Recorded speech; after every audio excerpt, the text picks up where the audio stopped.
answer the questions first. Why in some sutra, Pratyekabuddhas are considered at a lower realm than the Buddha and bodhisattvas? Remember, they emphasize more on self-enlightenment.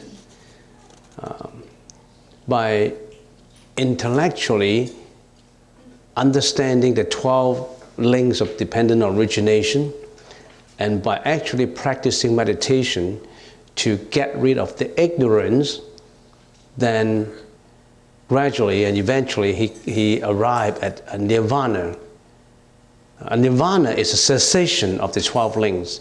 Nirvana or Nirodha, we usually, when we talk about the 12 links of dependent originations, we talk about Nirodha, 寂灭, Nirodha. So this is through intellectual thinking and self-practice. Instead of the bodhisattva's ideal of how can I be saved if I don't save all my folks? All my folks' body is the same as my body. In other words, the bodhisattva extends his compassion to all, not just of his own. It is only through complete compassion, without concentration on yourself, that you can arrive at complete enlightenment. So the Pratyekabuddha's enlightenment is enough to get Nirodha of the 12 links of dependent origination, but not enough to have the Anuttara Samya Sambuddhi. Anuttara Samya Sambuddhi is what the bodhisattvas aim to achieve, is what the Buddha have achieved.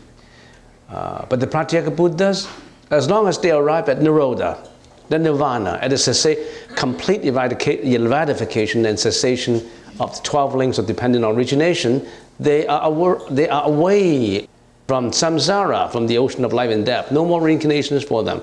So they are more on a self motive, whereas the bodhisattva is on an altruistic motive. So that's the difference. But that doesn't mean that the Pratyekabuddha is lower than a bodhisattva.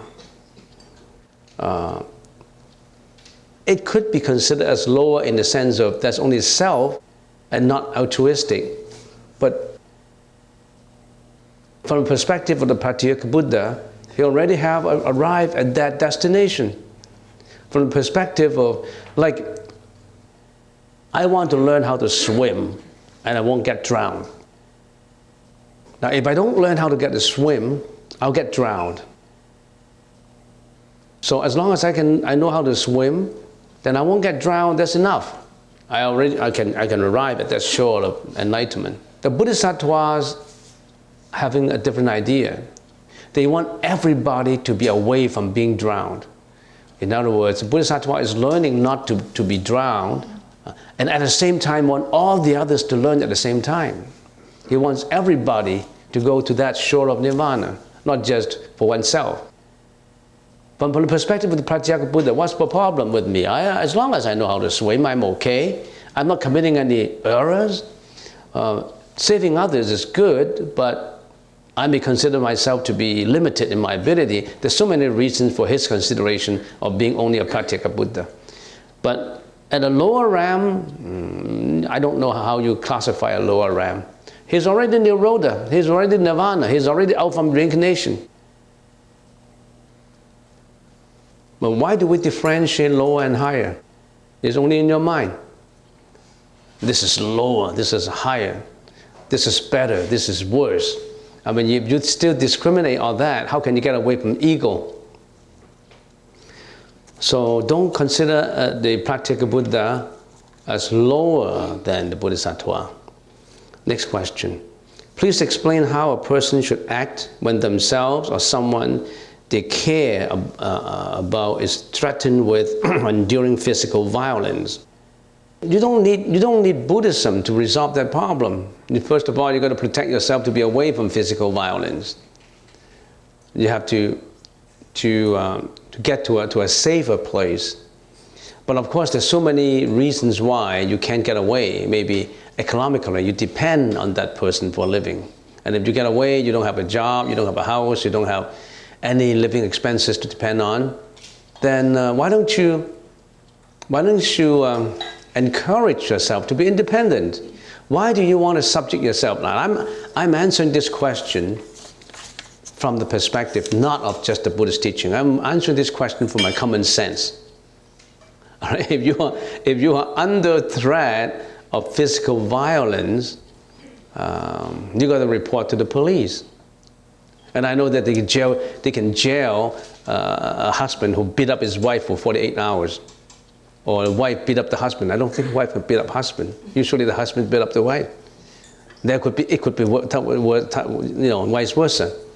If you're in Canada, if you are the wife and your husband is beating you up or because he's drunk, report it to the police. And I usually, well, we got a policeman, a retired policeman in here. Usually the policeman told me that usually they just lock the guy up for 48 hours first before doing anything, because I think they have the right to put him in confinement for 48 hours, not more than 48. Is it more than 48 hours? 48 would be a maximum. Maximum. Best idea is to get a plan. And better still, you want to be independent. You want to be away from the physical violence. And I've seen couples that the wife depends on the husband for a living. And why don't you just go out and get a job? Don't depend on him, because he's beating you up all the time. So what for? Don't subject yourself to that. Get a job yourself, and don't emotionally depend on your husband, because as you said, violence only escalates. So that's from my common sense. And from the other hand, though, from a spiritual level, there's so many angles you look at it. And another angle, of course, is the repayment of debt. You beat him up before in your previous life, and that's why he's beating you up now. And you are surprisingly and inexplicably, I don't know how to explain that, you are willing to subject yourself to that. Some people are like that. They have bruises all over the face, and some people ask, "Oh, what happened to you?" "Oh, nothing. I just bumped myself, on a column." Actually, he was beaten up by her husband. So, use your common sense. Get away from the physical violence. Be economically dependent. Don't depend on him. There's so many jobs out there. Take a lower paid job, and you don't have to depend on him. Be independent. Build up your confidence, your courage. Always have that confidence that you can look after yourself. You don't have to depend on your partner. But sometimes you got bondage of the children. You don't want to leave the children. So complicated. Marriage is so complicated that nobody wants, some people don't want to get married. It's lots of complications. That's why some people become monks and nuns. They want to lead a simplistic, celibate life. However, if you cannot reserve it mentally, it does not matter whether you're a monk or nun. You always have that bondage with you if you do not have a method to resolve your own internal mental affliction. It will always bind you, wherever you go. Running away from it would not solve the problem. You're running away from it once, you go into another place, you have to solve the same problem. It's in your mind. You will keep on running away. All right, so next question. Could you tell us the name of the document that we review in Dharma Talk? I don't know what document you talk about in Dharma. You mean just now? The document? It's called the 12 Links of Dependent Origination. In the Chinese language, it's called 12因缘流转门. The 12 links of dependent originations. So, yeah? It was a bigger document. Of course. Oh yes, there's a bigger, it's called Samutpada, I think it's called.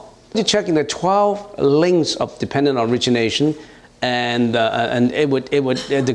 Google will tell you which sutra you should go to. So many of it. So much literature about the 12 dependent origination. It puts life in very simplistic term and understanding. So we've been talking about this links, 12 links of dependent origination. It provides a detailed description of the problem of suffering and rebirth.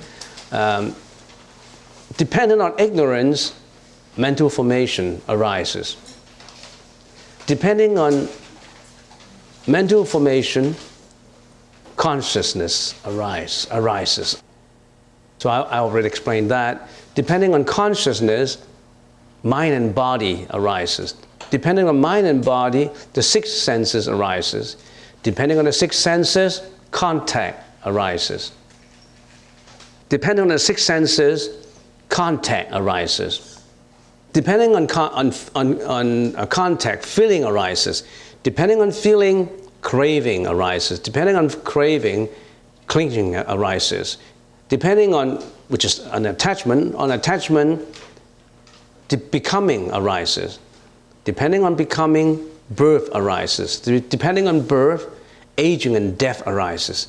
Depending on aging and death, ignorance arises. So this is in a loop. So if we put this into a sequential interpretation, we call it in a time frame. We call it the past life, the present life, and the future life. Now, how do we fit this 12 links of dependent origination? By the way, the 12 links of dependent origination appears in a flow, like a river flow, like a stream of water. In every moment is flowing forward. Our karmic energy is like a river flow. And the Pratyekabuddha is working backwards to it. In other words, with the complete eradication and cessation of ignorance, reaction ceases. With the complete eradication and cessation of reaction, consciousness ceases. So all these things is going backward. You try to eradicate ignorance, mental formations, consciousness, mind and body, six senses, contact, feeling, craving, clinging, becoming, birth, aging, and death. You work against it. In other words, you want to eradicate, to get rid of all those, to arrive at a Nirodha. A Nirodha is a cessation. You want to cease, you want to stop the 12 links of dependent origination. So you're moving backwards. Now, this is just an intellectual understanding. How do you practice to move, to eradicate it? How do you practice? How do you practice to eradicate it? Through meditation. Through meditation to, first of all, to put your mind under control. All goes back to the Diamond Sutra. Mental formations, when craving, becoming, and all this occur, that means mental affliction arises. How do you control your mind? So it goes back to what we talk about in the Diamond Sutra. You really have to watch your mind so that you won't create any adverse or non-virtuous or evil mental reaction. You don't habituate your reactions in an evil way, creating evil karma. Even good karma, if you attach to good karma, it is still not pure. So in your meditation, so if you learn this 12 links of dependent origination, and at the same time you learn the Diamond Sutra, you know how to subdue that mind of mental afflictions. You know how to work towards it. Right now you're on the right track. You're doing your meditation. You are putting your mind under control. So we want to put the 12 links of dependent origination in the time frame. We have the past life, present life, and the future life. Past life, ignorance, mental formation represent the conditions that are responsible for the occurrence of this life. Why do we have this life? Because of past life ignorance, because of past life karmic mental formations, because of karmic reactions, karmic speeches, karmic actions that were created in our previous life out of ignorance that we reincarnate into this life. So past life, you can put 2 links in there, ignorance and mental formations. How about present life? Present life, we put 8 links in there. What are these 8 links? Consciousness, name and form, 6 senses, contact, feeling, craving, attachment, and becoming. There's 8. In this present life, why did we get this 8? consciousness. Remember, the Alaya consciousness zooms into the mom's body because of the fusion of the ovary and the sperm, and then the senses come out, mind and body come out, and then when the baby comes out, it starts to have craving, clinging, attachment, karmic energy, all created. He's become an adult, he's involved in karmic energy. All those, what you are doing now, this is your present life. The 8 links explains the present life. And then the future life will have birth, old age, and death belong to the conditions for the future life. Because of what you have done in this life, it'll also roll you with the karmic energy into next life. You have next life's birth, next life aging, and then next life death. So according to this interpretation, ignorance and mental formation result in the emergence of this life within its psycho-physical personality. In turn, the action performed in this life resulted in rebirth in the future life. So this is a loop, a link that is non-ending. We want to cut it. We want to seize it. We want to arrive at nirvana, Nirodha, ceasing these 12 links of dependent origination. And you're on the right track. Because why you're coming to build up the wisdom. We're building up the wisdom to get away from ignorance. You're not going to this casino playing games. You're not going to partying. You're not going to, all those other things. You're coming here for an enhancement of wisdom so that you can get away from all these. If you come for the first time, this so far could be your best moment in life, that you start to learn about this, that you know that you should seize all these 12 links of dependent origination. Otherwise, you'll be rolling into it non-stop, non-ending. You're the future Buddha. You can be the Buddha. Don't underestimate yourself. As long as you sow the seeds in there, you are the Buddha. So that's how we put the 12 links of dependent origination into a time frame of the past, the present, and the future. And how do we put it in a cyclical frame? We classified it under 3 aspects. The defilement aspect, the action, defilement, action, and suffering. Now what are defilements? Where did we put the 12 links under defilement? Ignorance, craving, and attachment. All these are defilements. Our ignorance is defilements. Craving for things, desires of things, building up desires, insatiable desires, and attachment of the ego. Ignorance is the main cause of suffering. It is because ignorance that we crave for pleasures of the senses. We crave for existence and for non-existence.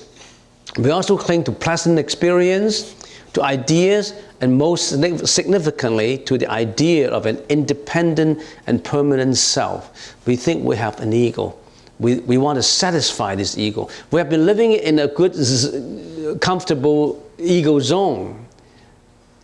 If somebody says something bad, then it hurts the ego. We have to habituate ourselves to get away from this in the process of learning, to get away from the 12 links of dependent originations. So ignorance is the cause of actions, defilement is the impurities of mind resulting in actions. So in defilements, we put in ignorance, craving, and attachment. How about action? The karma created, mental formation and becoming. These are the actions that you have done. The mental formation, the becoming. Mental formation, of course, refers to the impressions or habits that we have formed in our stream of conscious moments. They are formed by repeated actions, just like the formation of river by repeated flows of water in the stream. In the same way, our actions become habitual. So sometimes we often say that your destiny is your habits. In other words, your habits determine your destiny. You have good habits, you have a good future. In other words, your future is in relationship to your habits.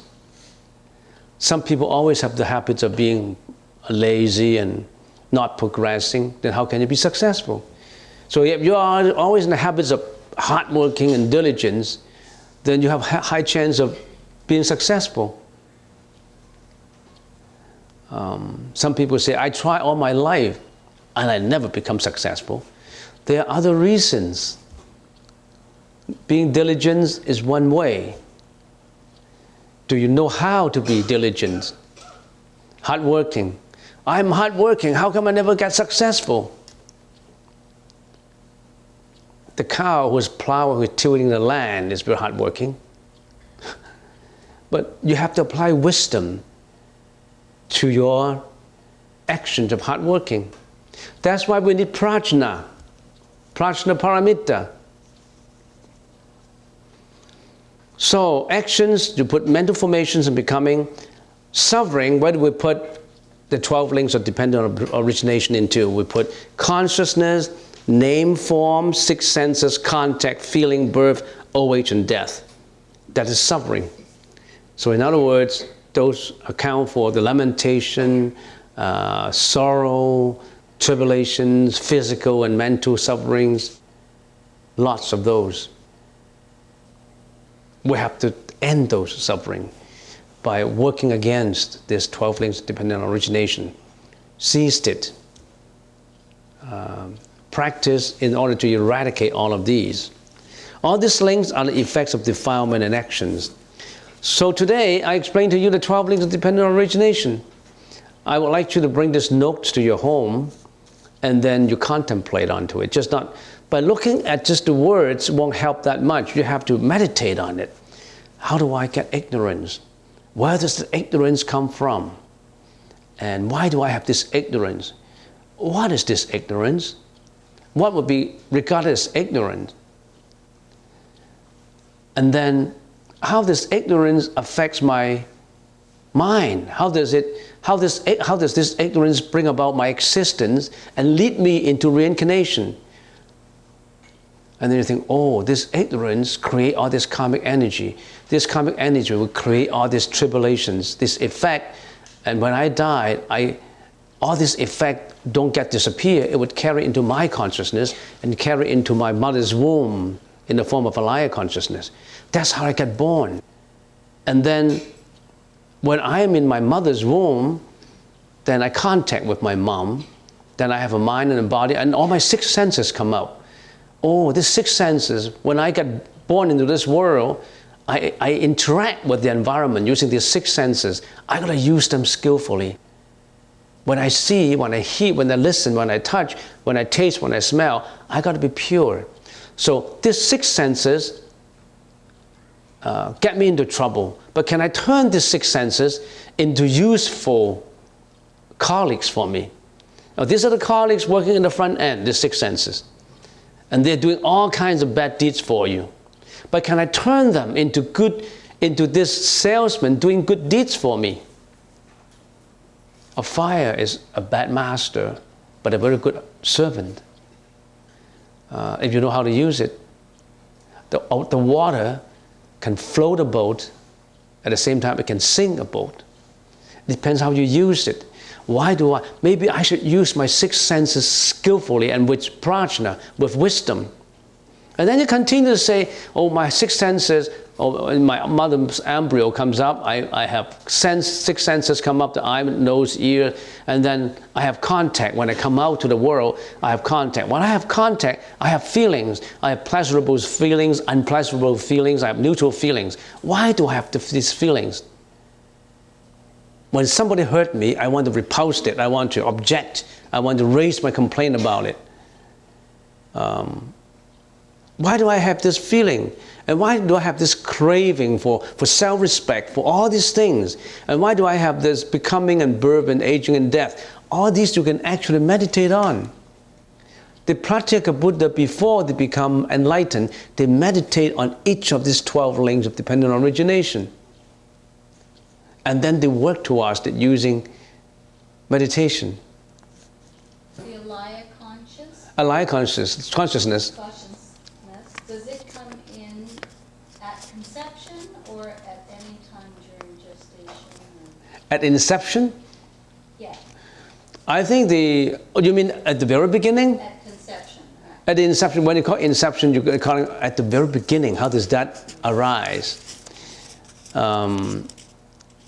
We call it consciousness, and calling it consciousness would automatically, habitually create a beginning conception. How does this come about? This come about because of cause and effect, because of causation. It creates out of causation. And if we use a beginning to define the time frame of it, then logically we encounter problems because a beginning will have an end. So when we think of where does this consciousness come from? The consciousness comes from the mind. And this mind, when it is at peace, it won't have this consciousness. It's just like right now my mind is without any polluted thinking. And then suddenly I think of something that's polluted my mind. So you ask me, where does this unpolluted mind come from? It comes from just a moment ago. And a moment ago has another moment ago in the beginning. Has another moment ago in the beginning. So if you trace on a time frame using a dualistic approach of conceptual thinking, there's no beginning. We don't worry about the beginning. Why do you have to attach a beginning? Because if there is a beginning, by definition, there's an end, right? If there's an end, that means there's no causation. If there's an end, that means there's no effects after that end. So what happened at that end, at that particular ending year, you have done something really bad. That means there's no effect to that bad cause that you have cultivated. That means if there is a beginning, there's an end. It's illogical and it faces nihilism. It faces a contradiction of having no causation. Causation is a loop. And you're asking me, here is 12 links of dependent origination. You ask me, where does ignorance come from originally? Where does aging and death comes from originally? It comes from causation. We can only tell you it comes from causation. And if you really want to think further, I always bring about this further because when I'm answering your question, I'm still using I'm still, at a certain extent, still using the left side of my brain, which is on my logic, on what I have read and what I have experienced. And if I use the right side of my brain, which is from the spiritual side, maybe I said something you don't understand. Or maybe I haven't come up to that level as yet. So the Buddha said, only the Buddha, when enlightened, would have that question resolved. Otherwise, where does the egg come from? Where does the chicken, the hen come from? The chicken or egg? And the egg is hatched from the chicken, and where does the chicken come from? Chicken is from another egg, and another egg is from another chicken. Even the chicken-egg contradiction, you cannot solve in this life. Not to say Tathagata. Yes? Metaphysics looks at the point of entry. When does Alaya consciousness go into the embryo? And in metaphysics, they theorize it can happen at any time, even after the body is born. Alaya consciousness may not enter because the net of karma is still being laid. Mother and father, relations, all of that. Maybe the embryo is already in the mother, but their karmic relationship is still developing. There won't be a point of entry until a later moment. It could be. Or there could be a replacement. Could be a replacement. Yeah, Everything changes. Yeah, maybe this sentient being is destined to be an embryo in that mom. Because being an embryo is like going to prison. You're captivated in there. Okay, so he is going through the suffering of captivation. Okay, boom, you get into there, and you stay there for two months. And then you get out again, and there's a new one coming in. It could be. So many things could happen beyond our imagination. Only a Buddha would know. Yeah, only the Buddha would know. It's just like a labyrinth of matters and the intricacies of it. Only the sane would know. It's just like when we're at kindergarten, and when those university graduates were talking about calculus, I don't know a word of what they say. What is infinity? Einstein's theory, E is equal to mc squared, I haven't a clue of what it means. But to him, he can explain it. He used his whole life to venture into the explanation of that. And human, we can only, because of our own wisdom, we can only go to a certain extent in our understanding.